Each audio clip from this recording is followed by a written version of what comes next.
Good evening, everyone. Welcome back to another Monday night live stream.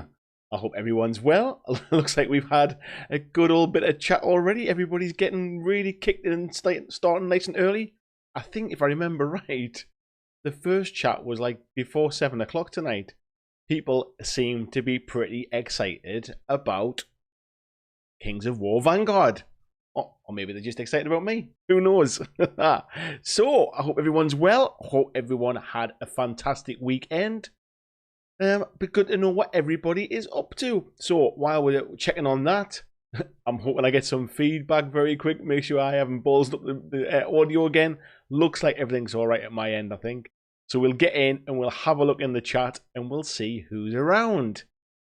Let's see. We've got Mark was in nice and early. I actually think, oh, who was it? I think it was Rain was in even earlier, but I think the message has dropped off somehow. Anyway, nice to see you, Mark. I don't know if you've come back yet, but thank you for being the first one in the chat there. We've got Tolmard Greybeard is around. Tolmard, nice to have you back, buddy. I think this is like kind of 3 or 4 weeks on the trot now, mate. We got Rain in as well. Said he won't be able to participate. He's got to wake up at 4 a.m. for work. Sorry, buddy. Thank you for popping in and saying hello anyway, and I'm sure he'll catch you up later on anyway. We've got Phil Wilkinson in. It says bonjour. Bonjour to you too, Phil. He's getting an early night. He'll probably chill to this while he's painting. What you painting, Phil? Let me know, mate. We've got Nick in from Broken Legion of Gamers. That he'll watch while he can, but he'll be catching up on this later on as well. And I think he's further down the chat there as well. I'm sure I saw him chatting. Who else have we got? We have got Kieran Morrison as well. Kieran, the man of the moment. He's been very busy with Warpath there. He's been really busy with Dead Zone, and he's also one of the guys that's been involved with creating the rules for this bad boy as well. So no doubt Kieran will have plenty to say tonight as well. Thanks for joining us, Kieran. Really appreciate you having you here, mate. We've got Patrick is in as well. Patrick seems a little bit excited tonight. Nice to see you, Patrick, mate. Hope you're well. We've got Adam in as well. It says, will Ronnie be in the chat? No, to be honest, I didn't ask any of the Mantic guys to join us tonight. I probably should have done, but I was kind of thinking 9 o'clock at night. Those guys are rushed off their feet at the minute. I'm sure they'd rather be spending a bit of family time at home rather than rabbiting away with me. So, no, I've not asked any of them tonight, to be fair. Maybe another one, though. Maybe another week once things calm down a little bit for them. Maybe around retail launch or something like that. And all you guys who got the Kickstarter will already have your stuff by then as well. Patrick said he's pretty stoked for the game. And he says, hello to all. How's everyone doing? We've got Robert in as well. Good evening, Robert, all the way from the US. He says he's in the car again, hiding out. It's like some kind of like secret society hiding in the car, isn't it? Let me just check the bottom of the chat as well. Everybody seems to be good. No mad panic tonight. Nick's saying he's definitely looking forward to find out more about the game he's anticipating the most. Well, Nick, you're in for a treat. We've also got Adam Rogers. We've already said hello to Adam as well. Hello, buddy. Kieran says we're all on the Vanguard bus and Andy's driving. Why have I got the Vanguard bus in my head now? The Vanguard buses. I'm not even going to start singing there. We got Ian in as well. Good evening to Ian Scammons. Nice to see you, my friend. We've got Tabletop Gaming in as well. Good evening, Tabletop. I'm sure I've just see it was Jay further down the chat there as well. Thanks for dropping in, Jay. Hope you're well, mate. We've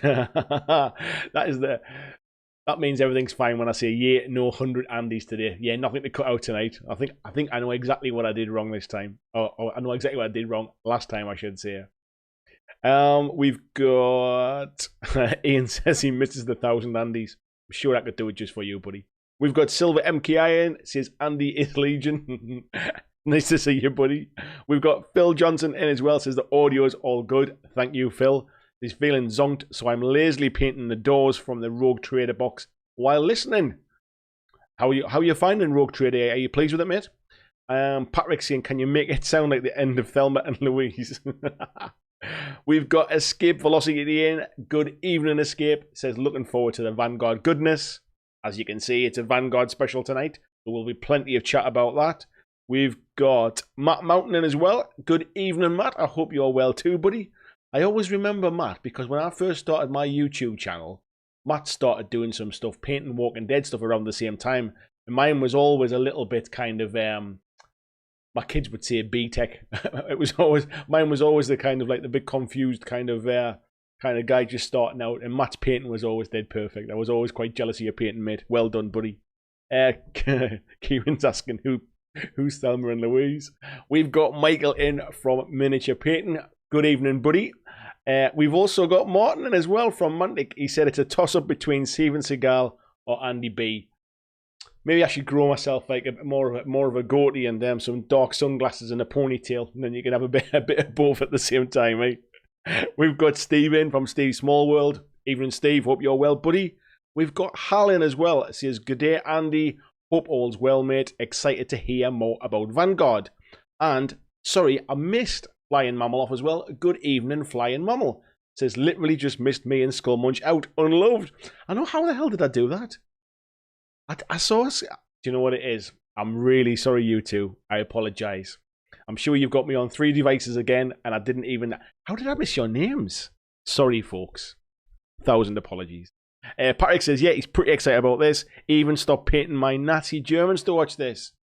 I feel honoured and blessed all at the same time, mate.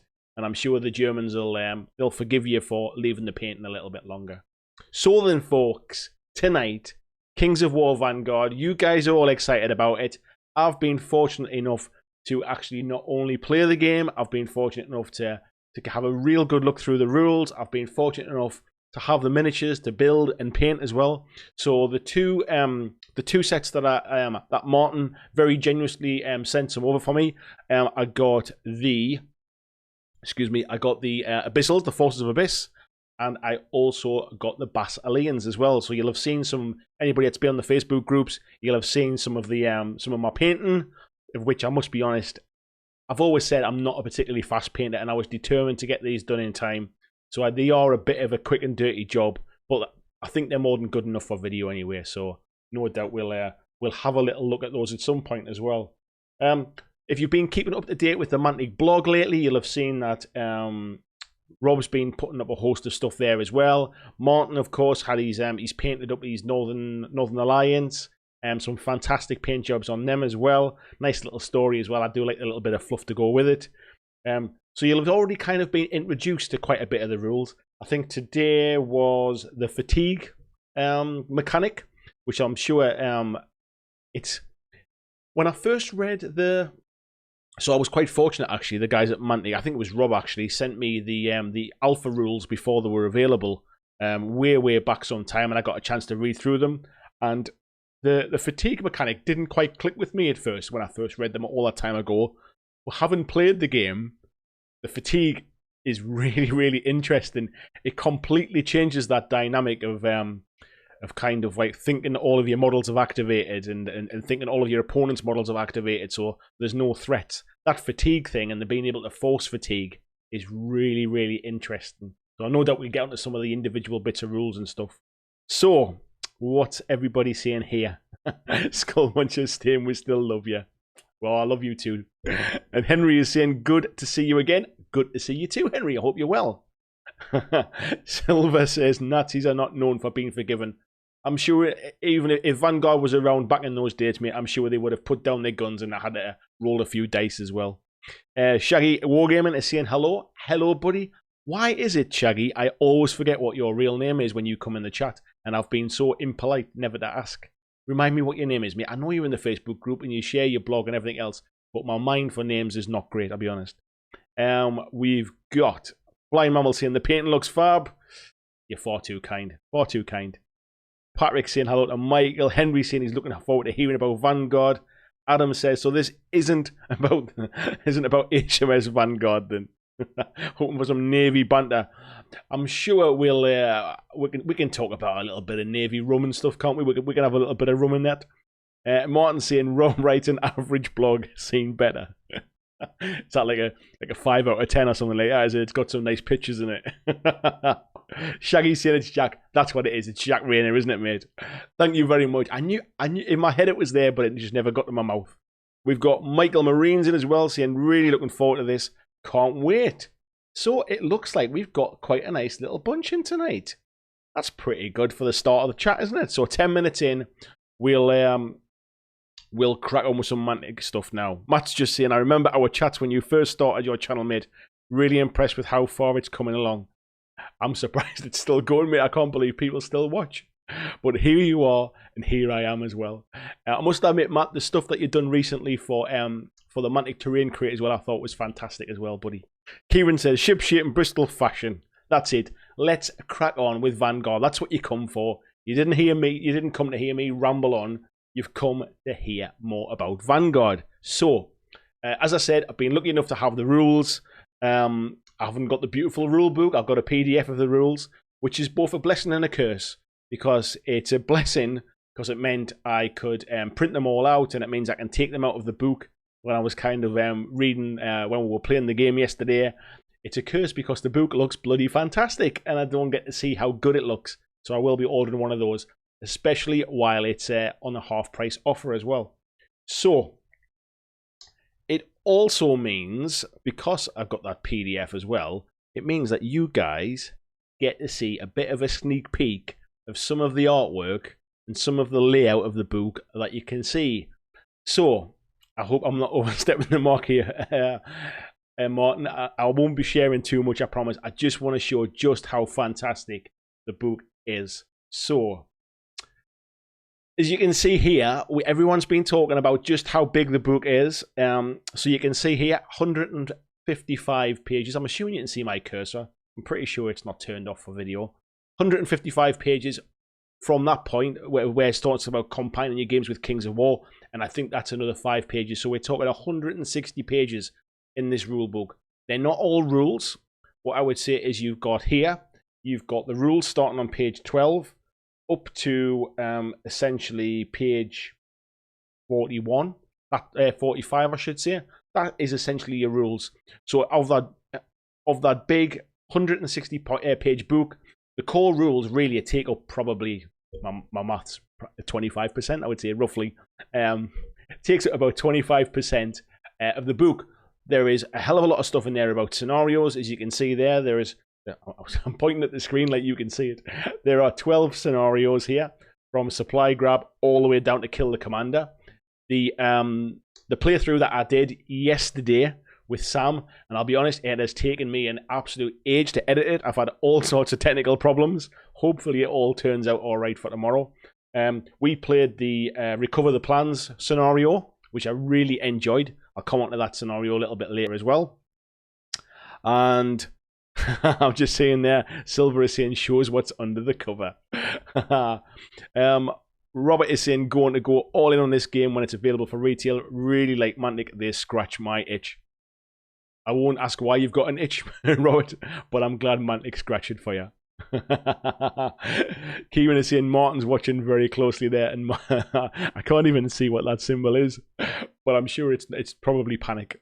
And Skullman says love the font, 10 out of 10 must buy. That sounds like a really good kind of Amazon review, that doesn't it? I will draw a bit of attention. Seems Kieran's here as well. So Matt Gilbert designed the game along with Kieran as well. Thank you, Kieran, for designing a fantastic game along with the other guys. And also Andrew Sharp as well of Weight of Fire podcast and Weight of Fire YouTube channel as well. So thank you to Andrew. If he ever watches this back, or anybody can pass on my thanks as well. Thank you to them. And the additional development there as well from Rob. Martin says he did an average job, to be fair. And Stuart as well. They've done some really, really stellar work. There's obviously a nice little bit of fluff here as well. There's some beautiful faces there of a couple of guys playing the game there, which just sets the scene. Some nice little bits of scenery there as well. And then you are into the main stuff. Now, I'm going to show this one. I'm not going to go through everything in the book. But what I will do is I'm going to focus on these tokens here. Because, let me just get out of the way a little bit so you can see them.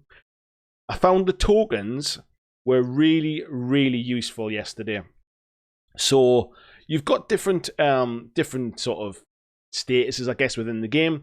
You've got your activated. So if I can kind of take a step back, if you've read any of the blog stuff, you'll know about this anyway. But each model gets 2 short actions or 1 long action, very much like Dead Zone. And once you've taken those 2 short actions or that long action, your model is activated, and you can place an activated token down on the board. You then get the option, of which the blog today talked about, is to fatigue your model. And this is essentially kind of just pushing them that little bit further, giving them a little bit kind of a bit more work to do, and you can give them an extra short action. And what this does is it fatigues your model. Now, this was really useful a few times during our game yesterday, so I don't want to spoil the gameplay too much, but there was an element where one of my models had to use a long action to run across the board, and then I fatigued the model in order to, how can I do it without spoiling it? To grab an objective, shall we say. And that was really interesting because ordinarily you're out of range, and it was kind of like she pushed across the board and just kind of with her last gasps really kind of grabbed that objective, and it felt really thematic. What the guys have also done is they're in with the tokens. There are tokens that are split in half, so it is half activated and half fatigued. So what that means is every time a different condition comes up, you don't have to keep putting 2, 3, 4, 5 different tokens down. You can replace that activated token with an activated and fatigue token, and that kept the board feeling quite clutter-free, I'll be honest. It was really good. So the tokens really were useful. The game, as you know, plays with D8, and again, that exploding 8 came in again yesterday. There was a moment. I keep giving this away now. I'm too excited about it. I'm going to give it away anyway. There was a point where I think it was my Sisterhood Scout charged into a Harlequin blood mask, as you do. There's a reason why she did it. You'll see that in the video tomorrow. And she was basically, our melee attack was 1d8, and she rolled that d8 and she got an 8, and she rolled the extra d8 and she got an 8, and she rolled the extra d8 and I think it was a 6 or a 7, and she ended up like sort of hitting 3 hits going through onto this Harlequin from one single dice. And that's what d8s with exploding d8s do in this game, much like they do in Dead Zone. They give those really cinematic moments, really exciting points where you think, there's no way anybody could do that. But there's just that little outside chance that really kind of swings it.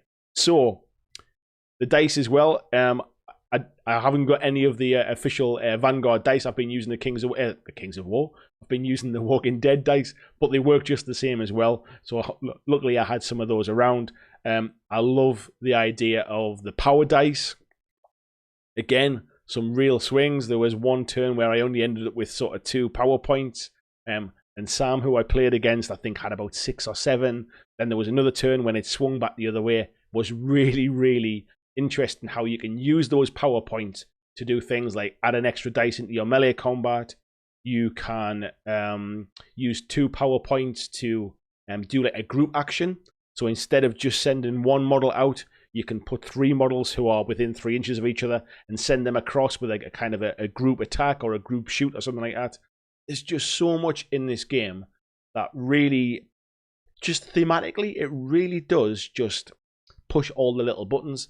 And the fact that we were filming yesterday, I think the filming, obviously we were kind of sort of talking through things. We were still getting used to the rules as well. But the game was still done in just over an hour.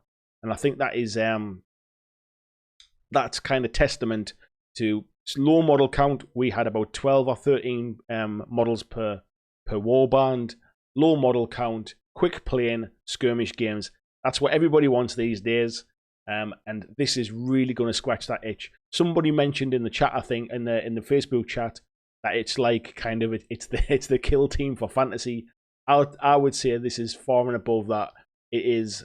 I wouldn't want to kind of sort of compare the two because I really think this is it's just such a good game. I'm kind of spoiling Friday's review now, aren't I? But you guys know that's why you came here. You wanted my opinion. So let's see what the chat is saying now. Let's go back to the main camera. So we've got Martin saying, can't wait to see the playthrough. Yeah, honestly, the playthrough was great. Really enjoyed the game. Technical issues, as I would say, has kind of caused me a few headaches. And left with me with a lot of editing and a lot of rendering to do, but it's done. It's done. It will be up tomorrow. Kieran is saying it's part of a team. You were part of a team, Kieran, but you're the one that's here, so thank you very much. Michael says he did some play testing as well. Well, defeated Rob, which is good enough. As Martin says, he's average. We got Way to Fire in as well. Good evening. Is it Andy? Do you prefer Andy? Cheers for the shout out, Andy. You're welcome, mate. Thank you for helping craft a fantastic game. Martin says they sound like Sharp's bent Dead Zone dice. Yeah, maybe I got some sent in the post. Patrick saying must have been one hell of a bitch slap then. I won't tell you what happened to those 3 attacks and whether the Helicoin managed to survive them or not, but needless to say, it was a fantastic moment that we talked about afterwards. Kieran says it must be an Andy thing. Cook those dice. I thought everybody put them in the microwave before they played. Is that not just what you do? I thought that was the way. Tolmart is saying, looking forward to watching the video tomorrow. Thank you, Tolmart. Patrick saying, bendydice.com. Adam saying, why leave the review to so late in the week? Do you know what it is? It's kind of, I haven't scheduled them other than the playthrough at the minute. I was trying to kind of weigh up which way round to do it. So I think originally what I thought was tonight was going to be a bit of a chat, give you guys a chance to ask me some questions as I've played it and stuff. Tomorrow, everybody's dying to see the playthrough and kind of to see how the game plays. So I thought, why leave that till later in the week? I'll get that straight up. Then I thought what I'd do is probably Wednesday, I'll talk about the campaign in a bit more detail because it really is a detailed campaign system. And I think it's deserving of a video of its own. I thought maybe Thursday, I'd go into a bit more in-depth in some of the stranger rules, things like maybe the fatigue and maybe the power dice and something like that. Talk about how it's kind of what's unique about Vanguard, and that kind of left the review for Friday. But if you guys would rather see the review Wednesday and pace the other ones out, I'm happy to rearrange those ones. But I'm trying. My plan is, if all things go to plan, and I've taken a day off work tomorrow to make sure everything does go to plan. Everything we'll have 5 Vanguard videos this week for Vanguard week on the channel. Skullmunch is saying, can you just use the Walking Dead dice for the power dice? And Martin's just saying, yeah, they're the same pips and colours. Yeah, so instead of, you basically ignore the little exclamation marks on the dice and the little hits equals basically the dice faces are the same as the swords that you'll get. Excuse me, as the swords you'll get on the Vanguard dice. I will, of course, buy the Vanguard dice because I'm a completionist and I like to have all the bits and pieces, but at least it meant I could still play the game now. Let's have a look. Patrick is saying, you can, I believe. Yes, that's right. Michael saying, as someone coming in new to Kings of War World, do the different factions play differently from each other? To be honest, Michael, I'm pretty new to Kings of War as well. It's only recently I started to get my first Kings of War army, started building that as well. So I'm probably not the best person to tell you. Some of the guys in the chat might be able to tell you better. But what I would say is the 2 warbands we had yesterday was the Abyssals, and they were very quick. They were very much kind of melee combat orientated. They wanted to get in. They wanted to attack. They had the gargoyles that could fly as well, so they kind of ignored terrain. And then the army that I played was the Basileans. They were very much more kind of, I had a sort of 5 crossbowmen. I had a couple of Sisterhood scouts with bows as well. So I had a bit more range. I was trying to kind of fend off the Abyssal onslaught. And they're very much more kind of armored swords, spears, that kind of thing as well. So there was no point in the game with the 2 warbands that I had where it felt like they were kind of a mirror matchup, and the only thing that was different was the colours. But I would say that in my limited Kings of War experience, the warbands I've seen played very differently. Shaggy is saying to Martin, will there be demos of tabletop gaming live this weekend? And I'm just... Shaggy... Martin is saying that he'll see if Matt's going to run a demo there. Not sure at this minute. I would have liked to have gone down this weekend, actually, but it's my son's 2nd birthday, so family parties and stuff kind of clashes with heading to London to play games for the weekend. I have managed to get a pass out to get down to Clash of Kings in October, so I'm looking forward to that anyway. Where are we now? Skull Munch is saying, thank you. Awesome, thanks, guys. Michael is saying, I got the idea Vanguard is the fist fight of Kings of War. It's really interesting, actually, because I think in skirmish games, you want to get into the fighting kind of almost from the first dice if it's a nice quick game. But I found that the first turn, and I think it was more to do with the scenario we played, because we set up in the opposite corners rather than kind of table edge to table edge. There was a lot of kind of, not caginess as so much, but there was more of a kind of trying to set up where you wanted to go, trying to outflank a little bit. So it still felt very much like Kings of War, like fantasy, trying to kind of trying to outflank your opponent, trying to set up a little trap, trying to get ready for the charge as well, because I'm not sure if I've mentioned this, and I'm not sure if it's been in the blogs yet, but your models do have a facing. So if you think about, I can skip across that and see if there's a picture that shows the facings in the rulebook here as well, so that I can explain it better rather than me trying to mumble my way through it. So here you can see there is an arc. So the kind of the two sides and the front are your front arc, so your model can see in that whole entire direction, and then your rear arc is basically anything across the back of your model. So unlike in other skirmish games where basically models have 360 line of sight, it still feels like you can kind of sneak up behind that model. You get bonuses from charging in the rear.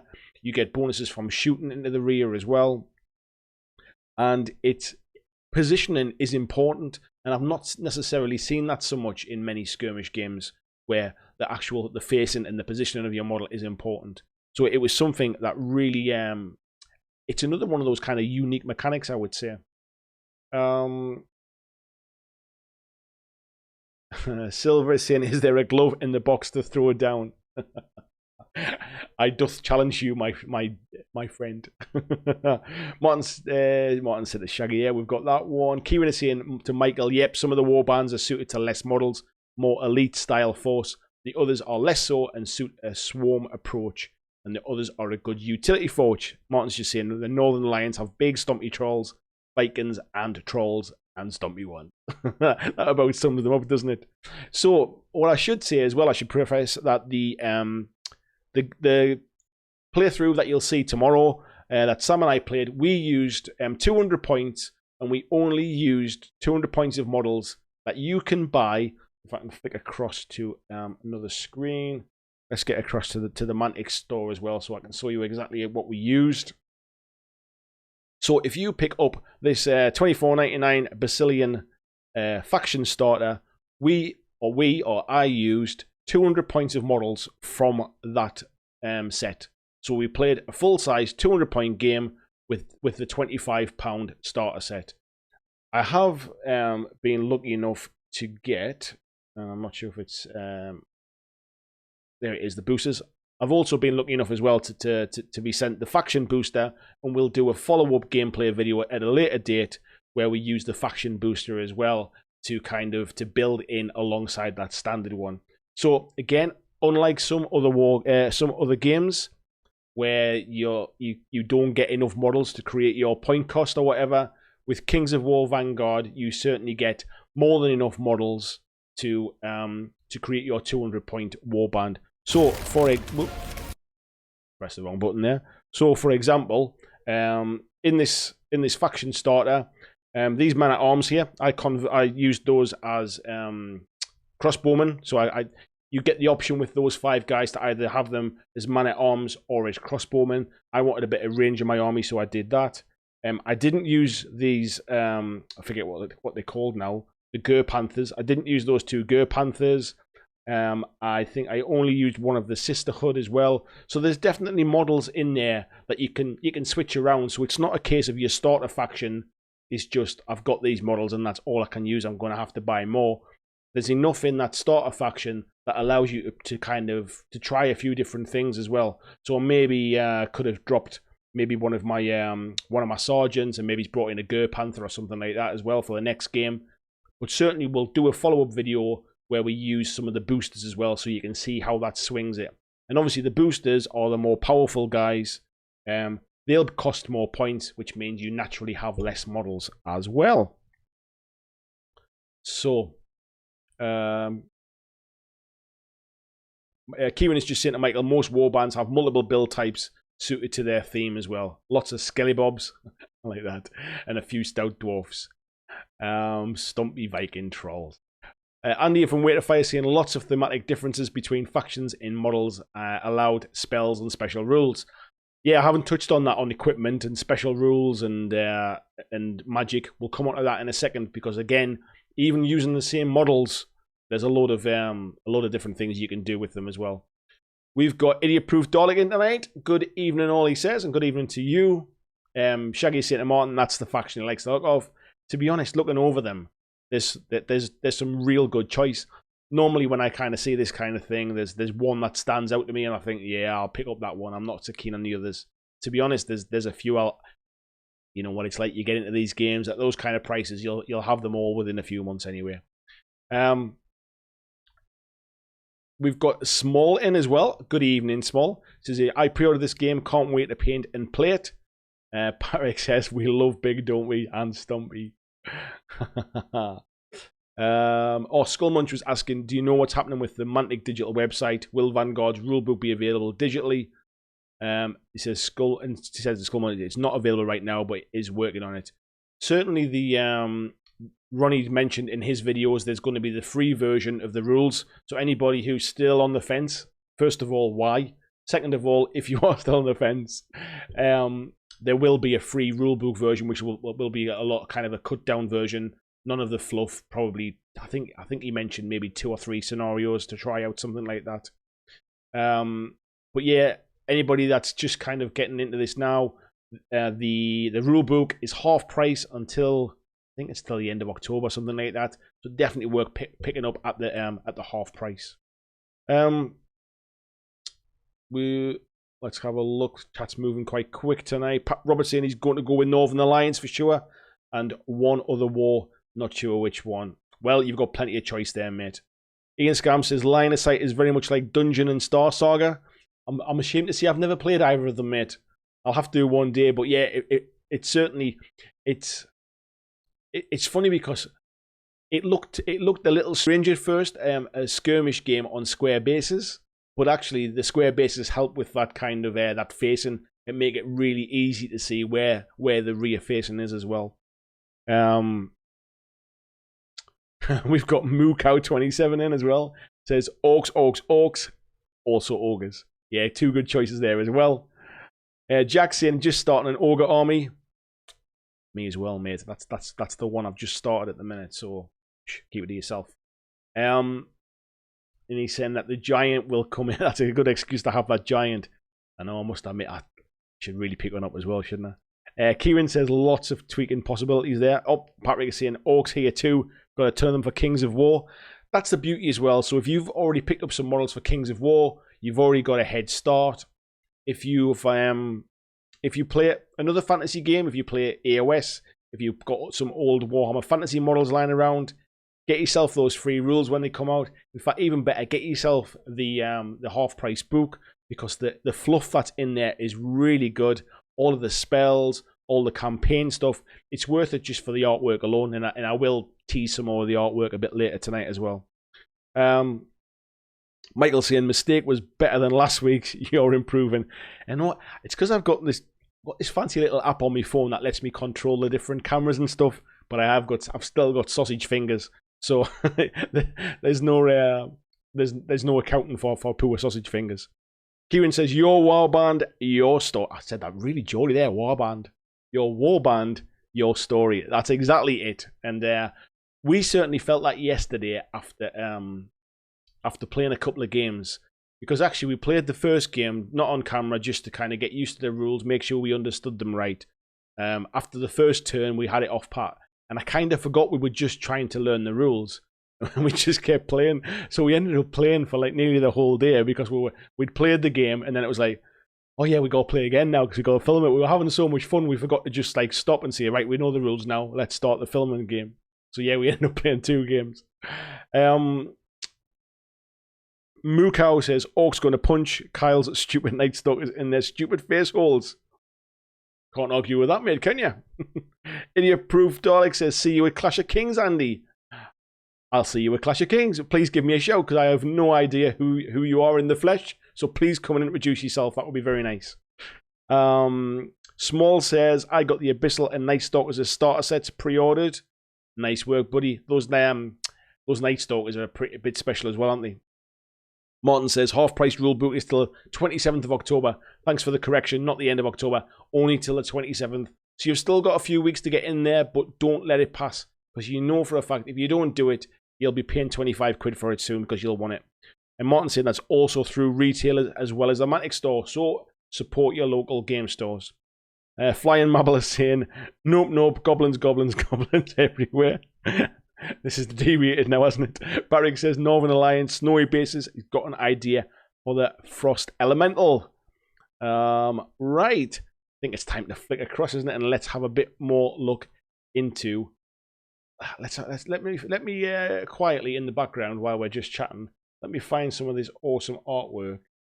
What I will say, let's just flick across to this one. Some of this artwork that's in the book here, that shows it shows how nice the models are as well. I mean, it's something that people have talked about in the past, and I'm sure Martin won't mind me saying this as well, that people have commented that sometimes Mantic's older, and I'm talking sort of like 6-7 year old, some of the older fantasy models maybe weren't quite as nice as some of the others. Please rest assured the stuff that is coming out for Vanguard and the newer Mantic stuff is as good as anybody else is making. I wouldn't say that if I didn't believe it. I'll completely honest. That, I mean, this Ogre model here, I'll see if I can, I'm not sure if I've got, let me have a quick look across here. I'm sure I've got, well, this is my, have I got, I think I've got Ogre, here it is. That's what I was looking for. So these are the ones that I've got. I've literally built them up, cleaned them. To be honest, there was very little mold lines on them. There wasn't much cleanup. You know how much I'm not really big fan of getting rid of mold lines. Tend not to bother too much. But there wasn't a lot to get rid of. These are built up. They are primed black and then a light grey prime from above, just to give it a little bit of a kind of a zenithal highlight. But you can see the quality on these minis. I mean, this face here is in a bit of shade and you can't see it, but the detail on the face is fantastic. This kind of sort of, I forget what he's called now, but this kind of like the power stance that's there as well. The fantastic quality models. You have no issues at all with these new Mantic models. The Ger Panthers there coming across the bridge. These photographs really do kind of tell that story as well.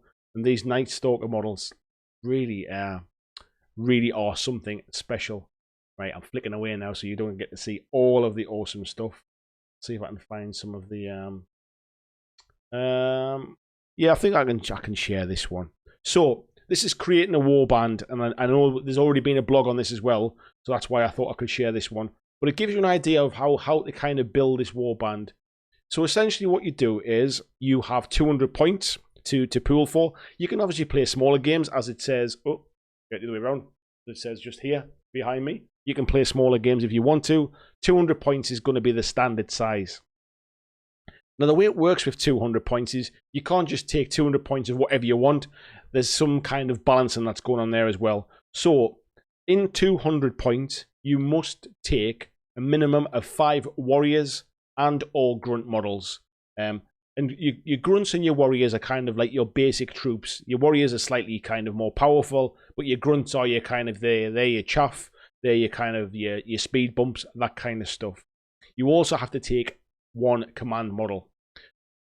But the way it kind of balances out is you can take up to 1 command model, 1 support, and 1 spellcaster for every 3 grunt or warrior models that you have in here. So you can see from here, we've got a lower abyssal, and a flame bearer, which then gives you access to a command model, a spellcaster, and a support, of which in this instance they've been filled out by a Heliquin Blood Mask and a Succubus Lurker.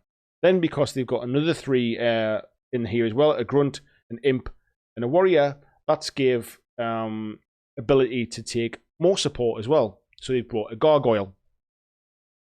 And again, because they've taken an abyssal guard, and another abyssal guard, they could have, in theory, taken more support models as well. So I think if I remember off the top of my head, I think we ended up with 2 gargoyles, a succubus lurker, and a blood mask.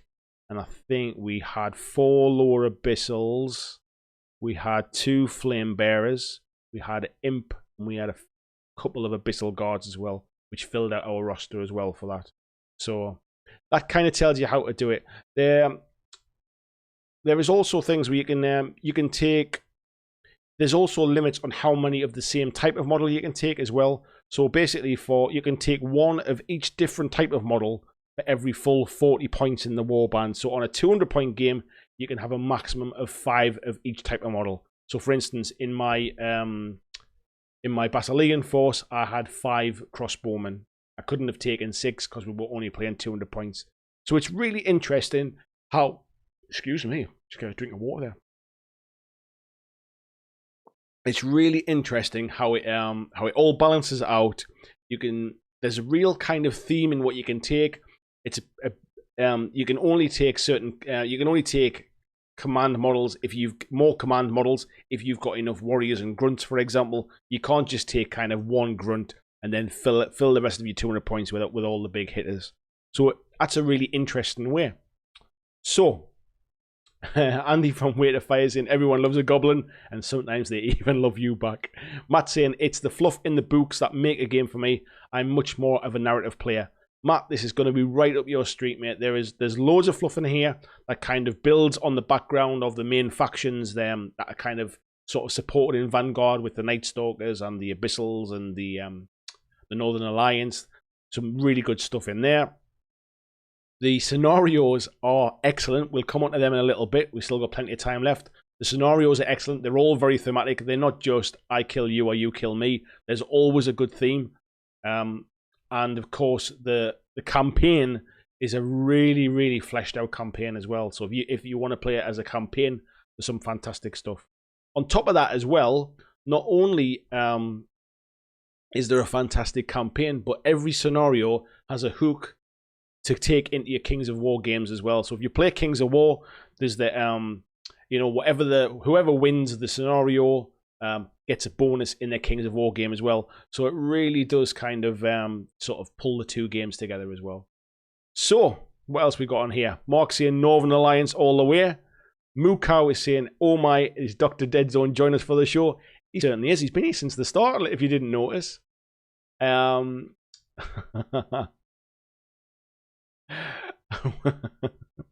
Andy is saying, is that Pizza Jesus? Mukau says, side note, Kyle is currently editing our newest Dead Zone video. We had a special guest star. Pizza Jesus.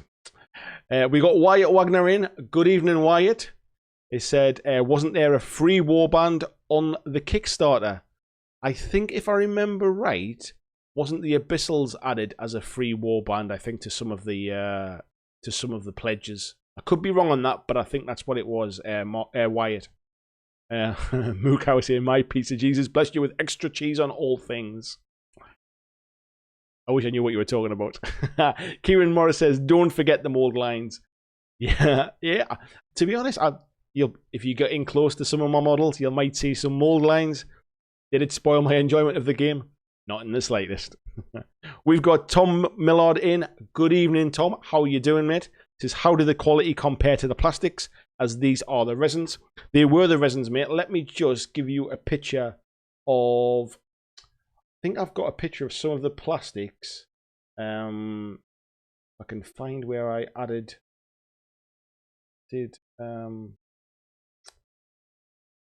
not sure. Let me do some digging and see if I think somebody asked me about the plastics, and I had a picture on my phone which showed what they looked like. Trying to do some digging in the background while we're talking, but I'm not sure if I'll be able to pick it up in time. What I would say is the plastics look fantastic. Plastic fantastic. The ones that are on the main sprue, like, so kind of the main what's the word I'm looking for? Like you kind of like your men at arms, that kind of thing. Detail was really, really crisp. Very little mold lines in any way. Fit was excellent as well. The fit was really good. The other kind of plastics that come slightly more loose, kind of bagged up as well. Again, no issues with details. Everything fitted together really well. There was no kind of awkward fits or anything like that. Personally, I was really, really happy with all of the plastics. Nothing kind of really bent out of shape or anything like that. I think the Heliquin, I wanted to mount it on top of like a rock. So what I did was I used some hot water to soften the feet, and then I kind of pressed it on top of the rock so that the feet were flat on the rock a little bit. So if there is any kind of sort of bending or anything, the hot water trick certainly works as well. But you've got nothing to worry about, I would say, when it comes to the plastics. Certainly, I'm only speaking for the Abyssals that I had and the Basileans. I can't speak for everything because I haven't seen the others. But from what I've seen, they were excellent. We've got Michael is saying, compliment to Mantic, got a Kings of War Undead army, half GW, half Mantic, with transport. All weapons broke off the GW minis. None of the Mantic minis are damaged. Fair play indeed. Ian Scammon says, no more sneak peeks. I've already got a semi. I'm not being responsible for your leakages, mate. Martin says, we're having a Vanguard launch celebration at HQ in October. Date, details, and tickets will be up this week. Watch out for that one, folks. Watch out. I'll have to try and 2 dates in October. I'm already at Clash of Kings. I'm wondering if I can swing an extra weekend. We'll have to see what the wife says. Robert says, I have a lot of Mantic minis and been pretty happy with them. Yeah, I'll be honest. I mean, especially kind of the later stuff, the Walking Dead stuff. I think if I remember right, and Martin might keep me right if I'm wrong here, the plastic for the plastic models is the same plastic as Walking Dead. It's just that you have to assemble them yourself. They're not single piece. We've got Tonian as well. Says, evening all. Sorry I'm late. Tough day at the office. I feel your pain, buddy, as well. I feel your pain on that one. Welcome and thank you for dropping in. Mark saying to Martin, can't make it up there until November, but hopefully going to the open day on the 10th. Yes, there is an open day on the 10th, isn't there? Mukau saying, open a US HQ, hire me. I'll throw a launch party for whoever you want. Thank you very much.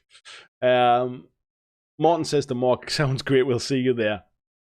Oh, that's to Mark for the open day. Free pizza for everyone. Patrick saying, make it a vegetarian. Wyatt says, are there any models I can buy now to add to my warband? Yeah, I mean, I think Andy's just saying there pretty much everything else on the Mantic site, to be honest. There's it depends on which warband would you like to do, and let's see if we can kind of sort of direct you in the right direction, if you like. Which warband would you like? Mukau saying, I'm digging the channel and videos. Went ahead and added this to my Patreon budget. Keep being awesome, amigo. I thought I just saw something flash up on my phone there out the corner of my eye, but it hasn't come up on the screen. It normally comes up on the screen when somebody pledges on there. So thank you very much. Much appreciated. Thought I'd seen that. Is it Jesse? Is it? I'm sure that's what I just saw flash up on my phone. Thank you very much, Jesse.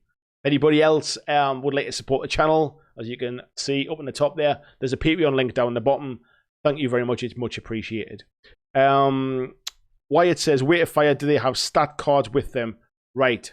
Stat cards has been something that's been chatted about on the Facebooks, as they say. So, stat cards, as far as I'm aware, are not planned to be released separately. If you buy the rulebook, there will be stat cards in there for every model that you can play in the game that is already available. So things like your standard dwarf. Let me see if I can, in the background, if I can flick across and give you an idea of some of the stat lines. So let's see. Yeah, let's flick this one on. So if you already have dwarfs and you already have ironclad dwarfs, or you have iron watch dwarfs because you've got some from Kings of War, or you just want to pick some up, when you buy the book, the stat lines will be in there. Obviously, you won't have the cards. You could kind of photocopy it and make your own little cards if you wanted to. You could write them down on a piece of paper. You could do whatever you want. However, you can play it without the stat cards if you want to. But when it comes to these guys, if you buy a faction starter, then you'll get the stat cards for all of the models that are in the faction starter. So, for example, some of these models haven't been available previously. So, correct me if I'm wrong, but I'm pretty sure that these... testing my knowledge now. These Paladin... This is a Paladin Chaplain and the Paladin Defenders. I'm pretty sure they're new models that were just for Kings of War Vanguard. If you want to buy one of these faction starters and get the new shiny models, those will come with cards. The same thing for the booster sets as well. So if you want to buy a booster set, let's go back. Boosters. If you want to buy one of the resin booster sets, so for example the Basilean one, those 3 models will come with the cards. These guys are not in the rule book. However, if you want to play them, you're going to buy the models anyway. So there you go. I think that makes sense. Let me know if that was just garbage.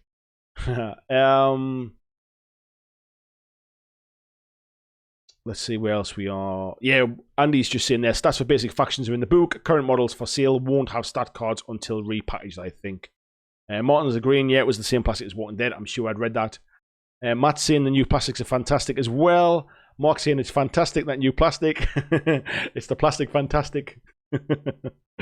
Mookow is saying, yup, thank you very much, Jesse. Much, much appreciated.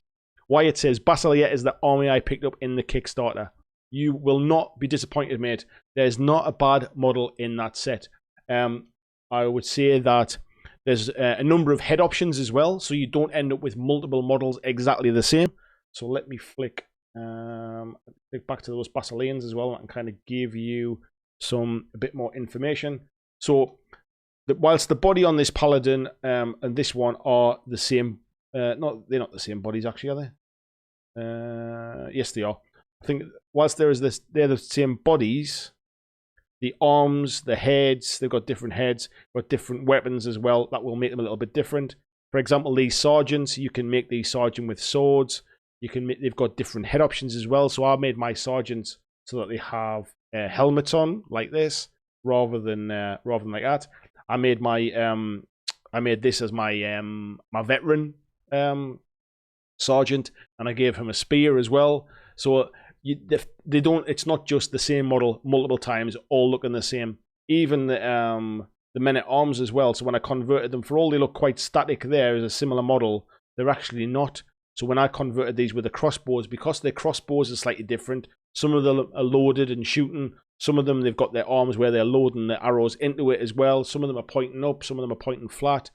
There's a real kind of nice... Actually, let's see if I can get back to where my models were. And you might be able to see them a little bit better here.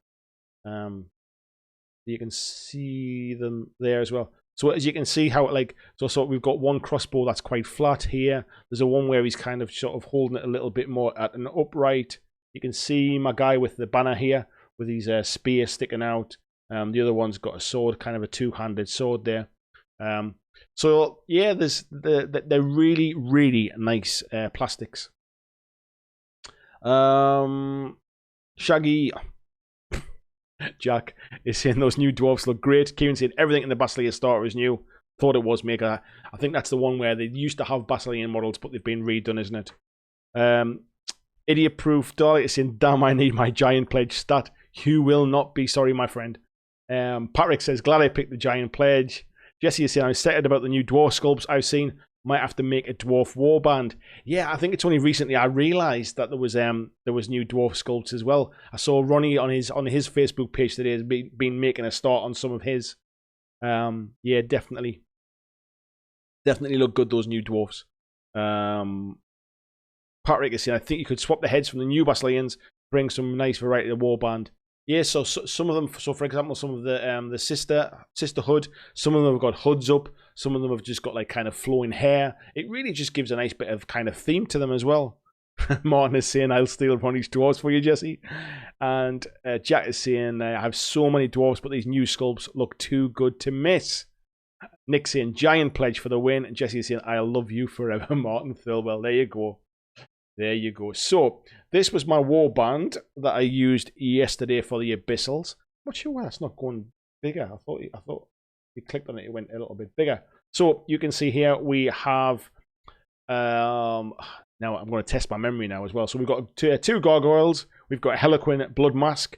We've got a Flame Bearer here. And I actually painted my Flame Bearers with like a blue flame, just because I thought there was quite a lot of red and yellow on them anyway. So I kind of gave them a blue flame to make them a little bit different. So we've got a Flame Bearer here. We've got a Flame Bearer here as well. We've got 2 Abyssal Guards. We've got 1, 2, 3, 4 lower Abyssals. We've got some Imps here as well, who were absolute brutes in battle. You look at them and you think, they're tiny, they'll be fine. They're 3d8s in combat. Them things are beasts. And we have here a Succubus Lurker as well, which again is a really nice model. I love that kind of... I'm not sure if I've got a kind of a close-up of it. No, it's kind of... it's all artistic and out of focus there, isn't it?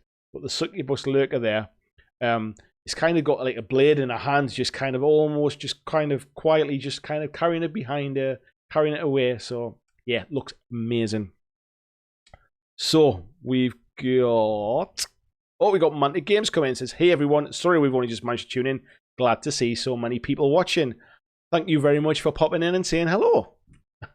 Martin saying, oh, Bourbon's here. I think he must have heard you. His ears must have been burning. Heard Martin saying that his blog was a bit average. Wyatt is saying, I love the scenery you have there. What are the trees made of? I think if you mean this here, Wyatt, it's from a pet shop. It was it's an aquarium piece, and they were it came like that. I think you might be able to see here. There's a bit of a darker green in there. It was just kind of. It looks like it was a green, just dry brushed on. However, it looked a bit not great. So I just put some scatter flock onto it just to cover it up and make it look a little bit less garish. So yeah, it's just aquarium terrain, that one. I think it cost me like sort of like £8 or £9, something like that. But the other terrain, the stuff, the horses and the carts and the barrels and everything else, is all Mantic terrain. Michael, who is in the chat tonight, has a web store over in the Netherlands, and luckily managed to get my hands on one of the Battlefield terrain crates, which were the Kickstarter ones, which had a bit of extra stuff in there as well. So I managed to buy one of those, and that is where these tents are from as well. This nice little campfire, these tents in the foreground, the little bedrolls and stuff as well. So yeah, all really nice stuff. Talking of the aquarium stuff as well. So this kind of sort of spooky looking tree here, this is an aquarium piece as well. And this kind of rock formation, again, another aquarium piece. So if anybody's looking for any kind of big pieces of stuff to go on to your battle fields, picking some bits up from pet shops and sort of what's people that sell fish but that are not fish and chip shops, not those guys. People that sell like fish for pets. Yeah, those are always sort of relatively good priced places to go. The bushes here, the fences, everything else is all from Mantic Terrain Crate. And really nice they look on the battlefield too. Flying Mammal is saying, I hope no horses were harmed in your game. I can't speak for the Harlequin. It might have taken a couple of stabs. We'll have to see in tomorrow's battle report. Andy is saying to Rob, are you watching from the car for better Wi-Fi? Small says, good night, 6 o'clock I have to get up. Thanks for coming in, Small. Much appreciated. Rob saying Martin summoned me. Wyatt saying that's awesome. Flying Mammal saying it's a good find. Nick says, do banners have an effect in the game, or are they just for show like in the main game? If they do have an effect, I've missed it. I think there's certainly for me, I used it to kind of very clearly mark out that was my my veteran sergeant, who was my command model in the game as well. So it was really easy to kind of pick them out. But yeah, I think it was they're just for show, to be fair. Michael is saying, I've got one left for anyone's wanting a Battlefield crate. If anybody does want any of these Battlefield crates before they go on sale, give Michael a shout. Jackson, he loves the terrain. Aquariums, that's the word I was looking for, not a fish shop. That's something completely different. Kieran is saying that the banners are just for showing the core gameplay, Broken Legion of Gamers, but there's a role in the campaign mode that ties into showing some colour. I haven't read that far yet then, obviously. Martin saying Battlefield crate for retail is out next month. Weird timing, eh? I tell you what, Martin, mate, I will say it feels like the perfect storm, isn't it? Where you've now got the warbands, fantastic prices, the half-price rulebook, which really sort of gets you in on the ground if you just want to sort of dip your toe in and have a look at it. I would recommend the rulebook to people, even if they don't fancy playing the game. The fluff that's in there, the artwork, you won't be sorry for picking it up, especially at that half price. You've now got the terrain coming as well from Mantic. It feels like in the past with Kings of War and stuff, you could dip your toe in, but you couldn't always commit to a full Mantic army. Where with Vanguard, you really can. Not only can you kind of commit to a Mantic army, you can also do your battlefield with Mantic terrain now as well. And as you can see from my battle report tomorrow and from those pictures, it looks fantastic. I really am happy with it. Robert said, lost the sound for a minute, but got it back. Hope it was just you, buddy, and not everybody. It has Jesse. It has updated eventually there, mate. Thank you very much for your pledge. That is really, really appreciated. There's obviously a bit of a delay on it there. Sorry about that. Nick is saying thank you to Kieran. Michael is saying, what would an aquarium and a fish shop look like? A fish shop. Maybe you don't have them in Holland, mate. A fish shop over here sells battered fish with chips. An aquarium would sell like live fish to not eat. Mantic says, might have some spare Battlefield Kickstarter crates at Tabletop Gaming Live this weekend too. There you go. If anybody's at Tabletop Gaming Live and they want to pick up some of those awesome tents, you know where to go. Mark saying save some for the open day. Right, so let's have another quick look at some of the... let me find some awesome artwork for you guys because you've all been waiting very patiently. Let's find something cool in the book here.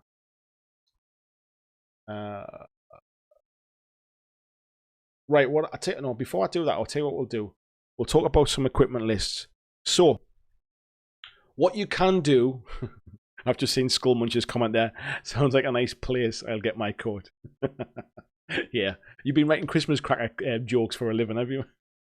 So, as I said before, you can tailor your warbands by picking different models. So even if you do buy one of those starter warbands, there's enough models in there that you can kind of pick and choose different lists.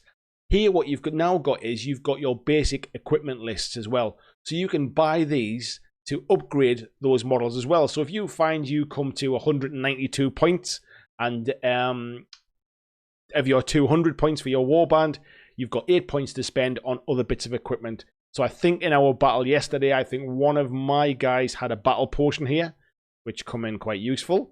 I think it might have been Sam's Heliquin had a blade of slashing, which means that it was a +1 modifier to its melee attacks. That costs 4 points. So you can see how you can kind of add bits and pieces to your warband as well to make them slightly more unique. I think as some of my models had spears, I gave them spears as well. I paid the 2 points for them just so it's thematic as well, and they had some kind of some bonuses in game for that. So you can upgrade your models with these additional equipment as well. That gives you a nice kind of a bit of theme. There's also extra spells as well that you can add to your models as well, which means you can kind of upgrade spells.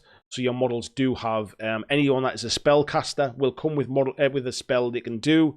You have faction-specific spells as well, and then you've got different spells for different alignments. So you've got good alignment can learn the noble spells. Neutral alignment can use the primordial spells. And this is in the campaign, this bit. And the evil alignment can learn the corrupt spells as well. So there's some real theme as well. So not only are you creating your warband and creating your little kind of theme and your story behind them, you can then sort of layer them up with bits of equipment, with spells, with healing potions, other bits and pieces as well. So, Jack saying Mantic will have to pop by the stand on Saturday. Hope you have a good day, Jack. Like I say, I would have liked to have been there, but it's my son's second birthday, so we've got family visiting and stuff. So unfortunately, I can't make it. But it would have been nice. You have to tell me how it goes as well, because with it being the first one, I would have liked to kind of support it as well. But sadly, like I say, I can't make it. Michael's saying, so an aquarium and a fish shop sells fried fish in a nicely dressed aquarium. Yeah, you get your fish and chips in a glass case. Kieran says, is that a quarter? Oh, it's just... says he's more of a haddock man. Michael said, and could the chip swim? Could the chip swim? I'm sure there's a joke in there somewhere, but I kind of get it. Tony is saying, what do you reckon the learning curve is for a relative noob? Right, great question. So, I'd read through the rules a number of times, and I tried to kind of get my head around them before we played our first game. Sam had never read the rules. I literally taught the game to him from memory of reading the rule book while we were sitting in the car, just kind of driving along, and I kind of just talked him through the main mechanics. We started playing the first game. As I said, the first turn of the first game we ever played, the thing we had to kind of get our head around, not being a Kings of War kind of deep player, was things like, what does inspiring mean? What does crushing strength mean? All those kind of stuff. It kind of took me a turn to remember what they are, and I didn't have to keep referring back to the rulebook every time. After that, it just kind of seemed to become second nature.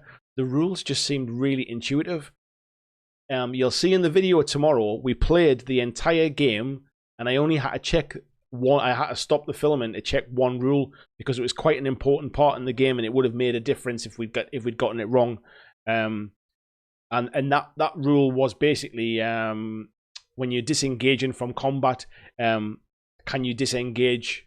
Do you have to? Is it classed as disengage when the model has been knocked down? The one that was engaging it, if you like. So that was the only thing I had to reference to the rules. So we played an entire game on camera with all the pressure of everything else as well, only ever having to refer to one rule. It was really, really simple. I really feel like I could go and play the game again now and not have to look at the rule book, and that will be my third game. But I find it really intuitive. There's just some simple mechanics. The fatigue thing is really elegant. In the back of the book as well, let me very quickly flick to the back so I can show you a very useful piece of information. Let's go across. So at the back of the book, you've got this summary sheet, which is fantastic. It tells you basically you could read this and actually kind of almost ignore the rule book after this point. It tells you exactly here about power, really useful as well. We've got some page numbers on here as well, so you can go into a bit more detail should you need to. It tells you here what you can spend your power cost on from your power dice, so you don't have to keep referring back to the rule book as well. Bit of information about engaged, bit of information about knockdown, explanation on fatigued, what all the different actions are. Nerve tests as well, we've not touched on, but nerve tests are really, really interesting and really useful as well. Information on ranged attacks, melee attacks, retaliate as well. We've not touched about retaliate as well. That was also really interesting. So I would say yes, without a doubt. This will be simple to get into, but because you've got that kind of reeffacing and the charges, and you've got this fatigue action, and then you've got the what's it called again? You can force fatigue as well. So fatigue is, you can use that straight after your model is activated to kind of force an extra short action. You can spend a power point and do a force fatigue, which means you can then fatigue a model that's already activated earlier in that round as well. So just because a model's already gone and it's activated, you can't always forget about them as well. That was really interesting. What was I just going to talk about as well? Nerve tests as well. Nerve tests is almost that your grunts don't get a nerve test. If your grunt goes to 0 wounds, they're done. They're killed. They're off the battlefield. Anybody else like warriors, spellcasters, commands, support models, they get this nerve test, and they've got a nerve value on their stat. And basically, if you get reduced to 0 wounds, they get to roll a nerve test to really kind of see whether they shrug it off and stay in the battle, or whether they're taken out there. and that nerve value is affected by how many points of damage over and above taking the model down to 0. So for example, if your model has 1 wound and it takes 4 points of damage, that means 1 point takes it to 0. The extra 3 points then get added onto your nerve value. So instead of being a 4+, it becomes a 7+. So you can see how kind of layering on damage affects nerve values. It also means that your more important models, the ones you spent ages painting, they don't just get one-shotted off the table.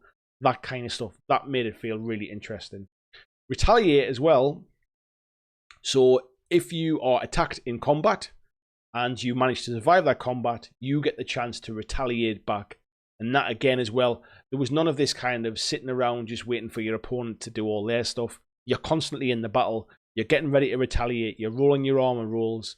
You're kind of setting up your next move. You're looking at, there's pre-measuring as well, so you can pre-measure whenever you want. I'm kind of gushing about it now. I really, really, really enjoyed the game. And I wouldn't say that if I didn't enjoy it, I wouldn't have been kind of doing this Kings of War week, because like I said on the channel before, this channel reflects my gaming. It's not me kind of saying nice things about other people's games and then never playing them again. I'll talk about the stuff that I really enjoy, and it's really easy to sit here for an hour and a half and talk about a game that I really enjoyed. It would be really difficult to sit here for an hour and a half and talk about something that I was just trying to be nice about. It's a fantastic game. If you do not want to pick up the half-price rulebook, don't know why not, but if you don't want to pick up the half-price rulebook, wait for those free rules to come, and please just grab some models and give it a try, and you'll see exactly what I mean. I would say the counters or the tokens really made it useful as well, so you might want to pick up some tokens, but it was just a really fun, exciting, fast-playing game, and Sam and I really enjoyed it. We'll be playing it again next week. So, what else we got? I rambled on there for a while. Harry's talking about fish and chips. Michael's saying don't put an aquarium. Skullmunch says to Kieran, don't get a chip on your shoulder. Oh my god. Martin says, word in the street is we're running a Vanguard demo at Tabletop Gaming Live. You heard it here, straight from the Mantic mouth. Father Saw says, hello to all. Good evening, Father Saw. Michael is saying, yo. Shaggy says to Martin, great news, look forward to having a demo. Kieran is saying, do it, play it live. Do you know what it is? I'd love to play it live, actually, but I'm not sure. At the minute, I've only got kind of like my desk here and my green screen and all that kind of stuff. I'd have to kind of see if I could set up my cameras and my computer and stuff where I can get it onto a 3x3 table. But if I can, it's something I might do, actually, because I quite enjoyed it. Robert says, phone's dying, half to go. Finish watching later. Have a great week. Cheers, buddy. Really appreciate it. Kieran says laters. Rob says your phone has had its chips, Robert. That's just reminded me of that old McCain advert. He's had his chips. Kind of like loads of guys in the back of a minibus. Michael says, yup, that's Rob behind the Mantic name. Michael's also saying, did you speak to see Bobby's manager if he's going to promote the game? If Crazy Bobby promotes this game, I look forward to seeing that one. Maybe he'll make an appearance at Tabletop Gaming Live. Michael says he's a fan. Tony said, oh, I do like getting hit back. So the way you get hit back, so imagine you get charged by 3 models and you haven't activated yet. The first one you survive, you get to attack back, and then you have to put a fatigue token on the model. The second one attacks you, you get to attack back should you survive that one, and then you put an activated token on. At the point where your model is activated and fatigued, it can no longer retaliate. So if your model's already activated earlier in the turn, you'll get to do 1 retaliate action, because then at that point you're activated and fatigued. If you've already fatigued that model, they're already exhausted. So when they get charged by 3 models, they're just getting bashed by 3 models. So it's not just kind of, it's not hard to remember, but it's just little things like that, little tweaks that really do just kind of give a real flavour to the game. You can imagine, one of your models has kind of ran the full length of the field, they've kind of shot their crossbow or whatever it is, or shot their bow. They're absolutely goosed, and then they get charged from behind by a load of enemy. They're too tired to do anything. Really, really sort of fun, interesting games. Mantic Rob is saying free rules will be coming in the next couple of weeks. We'll keep everyone posted when they go live. Martin says free. Are we crazy? Flying Mammal says try living with Skull Munch for 16 years. Oh my god. I didn't realize it had been that long, guys. How did you do it? Tolmod is saying, is there a starter set? If so, what do you get? I don't believe there is a starter set, Tolmod. But to be fair, I think there is. Let me just check. I think there's like there's a pack you can buy that has like everything in it. So sort of like a getting started pack, if you like. Some bundles. Let's have a look. So yeah, so there's like a Vanguard starter bundle that you can buy, which is your rule book and some. So this terrain here is to do with the scenarios and some dice. There's also a kind of starter bundle with the battlefield objectives, the dice. You get to choose which army you would like in there and the rule book. However, to be fair, if you want to put together your own starter set, pick up whatever faction you want, pick yourself up a cheap rule book, and you've got get yourself some dice. What's that? 25, 37, well, less than 50 quid. You've basically got yourself sorted. You can even get the free rules if you wanted to, or get yourself a couple of factions for you and a friend to have a game. 50 quid for a couple of factions. And what's in there? 1, 2, 3, 4, 5, 6, 7, 8. I'm sure it'll just tell me if I have a look rather than counting out loud. 15 bases, that will be 15 models. 15 models for 25 quid ain't too bad. And that's your starter set. That's a full 200 points. You're not having to add to that for some time unless you want to pick up boosters. And remember, you're limited as well in a 200-point game to only ever having 5 of the same model as well. So it's not like you're having to pick up sort of like 3 and 4 starter things to kind of flesh out a 200-point list as well. Right, let's flick back. Kieran's just kind of... I should have just read down the list. Kieran's probably already answered it as well. Flying Mammal saying, yeah, can't wait, counting down the days. Tony is saying, I'd probably grab the rule book as I like to have a proper book in my hands. Yeah, I must admit as well, I kind of... I actually end up printing off all 160 pages of this rule book. Obviously, Martin got me the PDF so I could play the game, but I did end up printing it off purely because I just like to have it to read in my hand and flick it through. I find kind of trying to read it off my iPad or whatever is I don't like reading on an electric device, if I'm honest. I quite like having a book in my hands. So yeah, I'll be picking up that rule book as well, certainly while it's half price. Kieran is just saying that, yeah, grab a couple of faction starters for the minis. Patrick is saying did I miss something from Idiot? Oh, Idiot Proof Dalek says the trouble is whether your friendly looking gear store will stock it. Mine isn't. I guess it's kind of, it's what's the word I'm looking for? Sometimes you got to take it into your own hands, haven't you? Because you could support your local gaming store while you can, but if your local gaming store isn't supporting the game you want to play, you either get onto them and ask them to stock it, ask the guys at Mantic to get onto them and ask them to stock it, or you pick it up and go and play it in that store. Show people. If people come and see you playing the game and they want to buy it, you'll be guaranteed that store owner will start to stock it. So you kind of, sometimes you got to kind of take it back on yourself a little bit. Where are we?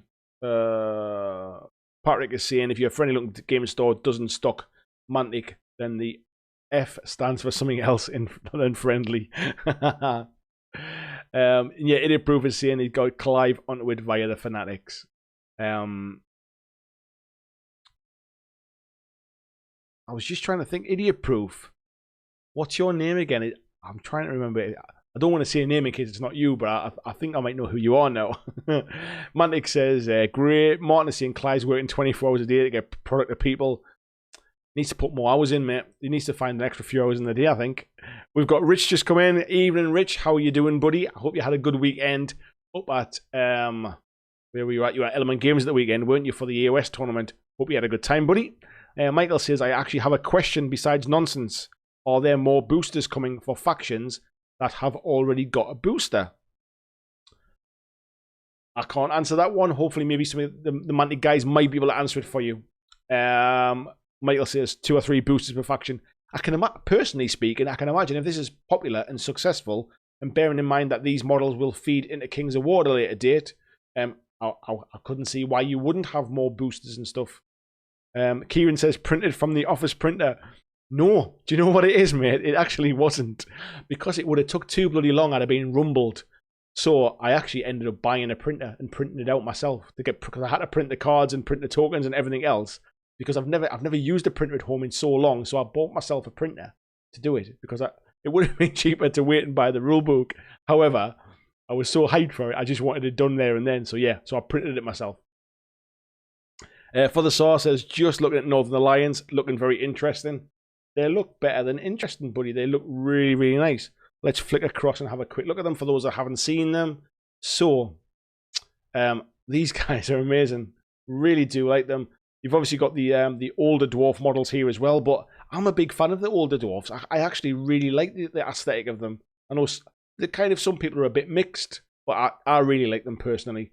These guys, they're kind of like sort of almost Viking type kind of Norse. Well, I guess that's the whole point, isn't it? But they look fantastic. I really fancy picking a set of these up and doing them with their snow bases and, you know, really kind of going to town, taking a bit more time on them from a painting point of view. As I said before, I kind of, I had to blast through mine and get them painted as quickly as I could. But now I kind of like, yeah, I might pick myself up some of these and some nice stalkers to really do a nice job on them as well. Just so we got some of the close-ups as well.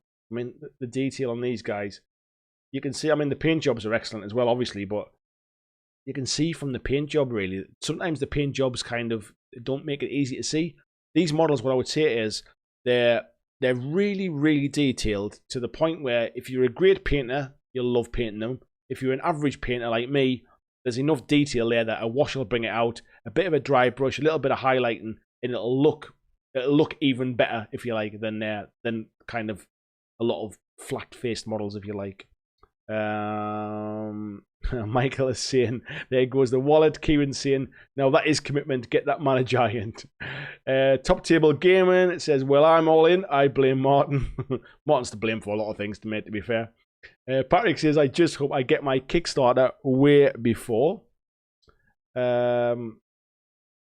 Crisis in Antwerp gives me some time to paint some things up for the demo. Martin says, Kieran, he gets to work with me, that's his reward. It's reward enough. Broken Legion of Gamers, thank you very much for the donation. That is amazing. Much appreciated. Not required, but much appreciated. Thank you very much. Flying Mammal says, snow theme is so fun to do. I love doing snow themes. I do it on everything apart from... what I've found is, when I've tried filming on a snow theme, everything looks a little bit too white on camera. So I tend to do more kind of grasslands and things like that when I'm filming for a game. But for my own, like, kind of just models I want to just paint and play with, I love doing a snow theme.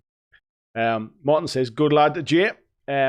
Michael is saying, if needed, I'll take on the Night Stalkers, mate. Saves you a squad. For the Saw says, yes, Vikings, and the booster pack as well. Yeah, let's have a quick look at the booster packs. I don't think I looked at the booster pack for the Northern Alliance there, did I? So let's get across to there. That model is bloody gorgeous, as they say. I'm sure I heard somebody saying that they thought that was Martin riding on the back of that, but that might have just been a rumour. Yeah, what a hell of a model that is, isn't it? And I think the sculpts are fantastic. I think there's so much character in them. There's so much movement in them. There's nothing that looks static. I'm just really, really impressed with them. I mean, there's just... What can I say? Anybody that's backed the Kickstarter, you got yourselves an absolute bargain. You did. You got yourselves an absolute bargain. Nick is saying a little something for the early information, the hard work. It's very much appreciated, buddy. Like I say, not required, but very much appreciated. Patrick says, thanks, Michael. I have a fairly easy paint scheme for those in mind. Mark saying, is the giant factionless or for only certain factions? It certainly shows up in one of the scenarios, so you could use it almost as a centerpiece for one of the scenarios. But I think it's kind of can ally with the ogres. I'm forgetting who else as well. The Mantic guys might put me right a bit, but there's certainly some options in there anyway. Oh, Mantic's just replied there. It's part of the scenario. You have to try and capture it and then use it in Kings of War. That was what it was. I knew I couldn't remember there. Nick is saying there'll be giants released for every faction. Michael says it works in Kings of War for orcs, goblins, and ogres as well. Kieran says it's a scurrilous rumor with no source of truth. Tony says Mantic seem to be smashing it lately with their minis. Do they have their own? Oh, sorry, they do have their own style, which I really like. Yeah, I would agree as well. I think certain kind of some games companies have their own style, and you can instantly go, that's a Mantic model or that's a Games Workshop model. That's a those kind of things. There's other ones that seem a little bit generic, and I know I did hear. I think it was on one of the podcasts. It might have been. I think it might have been Matt was talking on the Countercharge podcast that says that actually Mantic they tried to keep the theme similar, but I think you had a couple of different sculptors, or you'd kind of changed sculptors at some point as well. And actually that doesn't show in the sculpts. They all seem like they've all been kind of sculpted from kind of like one person type thing. And I think that's obviously, it's credit to the guys at Mantic who've managed to kind of recruit the right sculptors to do a fantastic job. So well done, guys. Martin is saying, some say I painted myself as the rider. I think it's pure speculation. You're not that kind of what's the word I'm looking for? You're not that vain, mate, are you? You wouldn't have done that. We've got Adam Edgar coming in as well, saying, morning, Andy. Good morning, Adam. I know you're over in Australia there as well, so it's kind of, it's morning for you, it's evening for us. Would thank you very much for coming in. Robert's just saying, yeah, correct, a couple of different sculptors worked on it, but they all worked from similar art.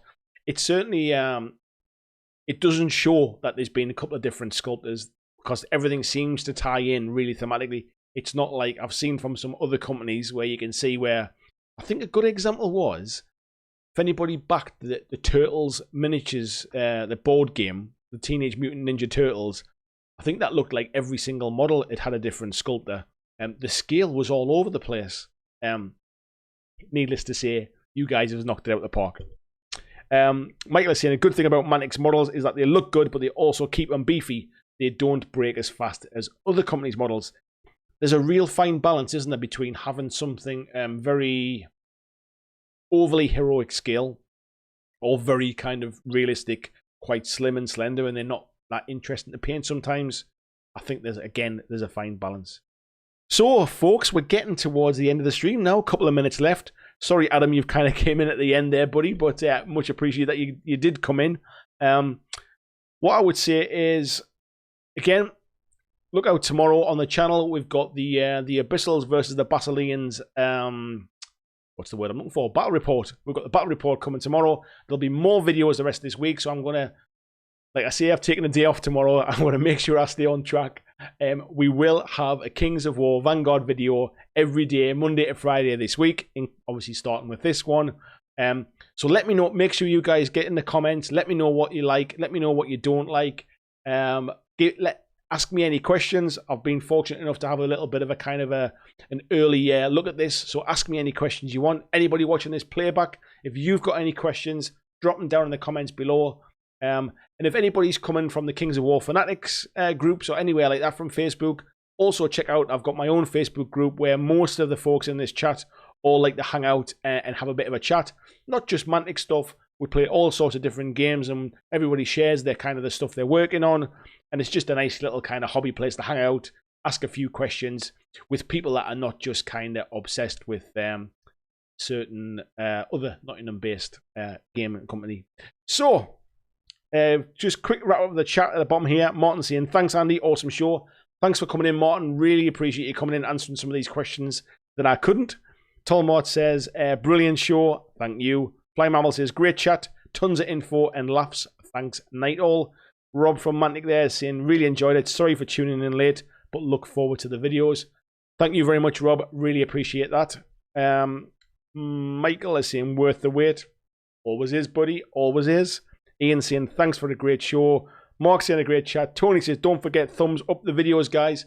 Yes, please. Always helps. If you want to go down and thumbs up the video, it helps just kind of trigger that YouTube algorithm that pushes out. More people get to see it. More people get to hear about Kings of War Vanguard. And let's get that kind of the hype train for an absolutely fantastic game on the road. Kieran says, cheers, Andy. Another good show. Bring the gaggle of hundreds back next week. See what I can do, buddy. Patrick saying, great chat and night at all. Jack is saying, bye, Andy. Great chat. Look forward to a demo on Saturday. Enjoy it, buddy. Night to Matt as well, saying great show. And Nick says good night to everybody as well. Thank you again, Nick, for the very generous donation. Thank you very much to Jesse as well for the Patreon donation tonight. Skullmun says, great chat. Can't wait to see the vid tomorrow. So, with that, we will wrap it up. We'll say good night, and I'll see you all in tomorrow's Bat Report on the channel. Thanks very much for tuning in.